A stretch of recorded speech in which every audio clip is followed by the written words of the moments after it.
Gwen, hindi ako pinayagan mag-day off. Tapos pinagalitan pa ako. Kasi nahulog ko yung plato.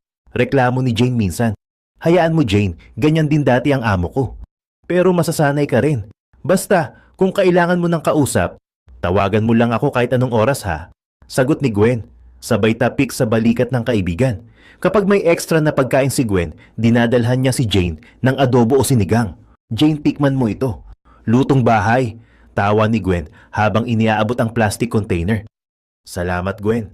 Ikaw talaga, parang ate ko na dito. Sagot ni Jane. Ramdam ang init ng pagkakaibigan.